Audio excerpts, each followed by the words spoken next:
What is the most disgusting thing you have ever done that you took pleasure in? My wife and I had two wonderful daughters, 13 and 10, and a pretty healthy relationship. At some point things started to appear off. She got very clingy to her phone all of a sudden, made sure to delete the saved password feature on our common PC, stated having phone calls that suddenly ended when I came into the room.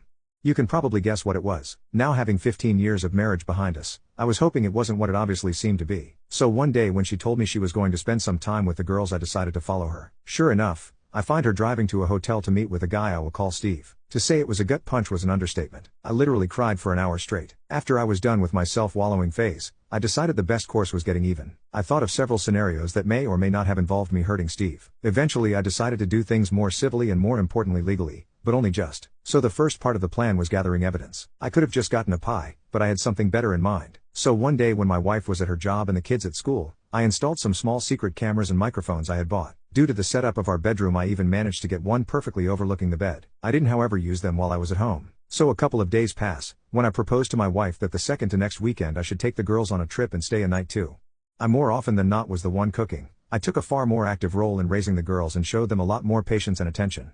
She was usually busy working or drinking, so me going alone with the girls on a trip wasn't that weird. So 2 weeks pass, in which time I get my affairs in order and contact a lawyer to write up a separation agreement that would involve me keeping residents in custody. I go on the trip, try to not give anything away to the girls and wait and see if Steve and my wife fall into the trap. When I returned I checked the recordings of the weekend, and sure enough it's a 36-hour fest. When they weren't doing the deed, the dialogue was something even better. I found out that Steve had a wife, but even worse, they also talked about me. And I heard the obvious character assassination that I expected about how small my PP was, an insecurity of mine, how I didn't satisfy her. But there was some really hurtful stuff, like her telling Steve some of my deepest secrets and shameful stories that I had only told her about, just so they could have a laugh. She even told him about my dope story and how I attempted to take my life when I was 16. So at this point I didn't have any doubts on what to do. The next day when the kids left, but before my wife left, I confronted her with the video and told her that either she signs the separation agreement and leaves the house or the girls are going to receive an in-depth explanation of all the positions in which mommy cheated on daddy.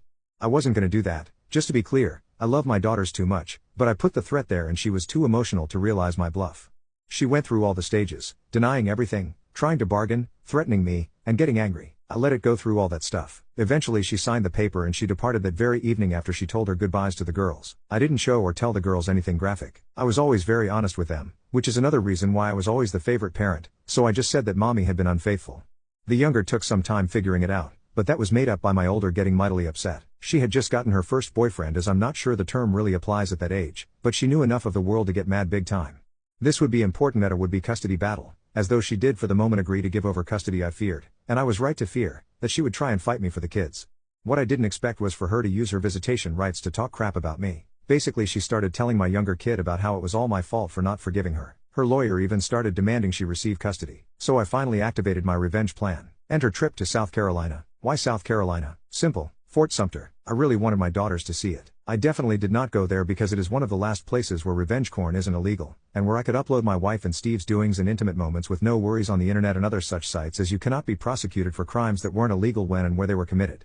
I especially made sure to include the clip where Steve could not get it up. I sent the links to my wife's employer, her clients, and everybody in her line of work just to be sure, to Steve's wife and to his firm. Steve soon got a divorce. I feel sorry for his wife as she was an innocent victim in all of this, but I think it's better that she found out. As for my wife, this was the end of any chance to get custody. She soon got fired from her job of 8 years. I got custody. Yes, due to her being unemployed, I got no alimony, but honestly I make enough money to sustain both me and the girls, so I don't care, and I'm good enough at caring for them and they are old enough to allow me to have a full-time job. Several months later, my wife is still unemployed. Last time I spoke to her wife she threatened to come and take my life and how this will be revenge for ruining hers.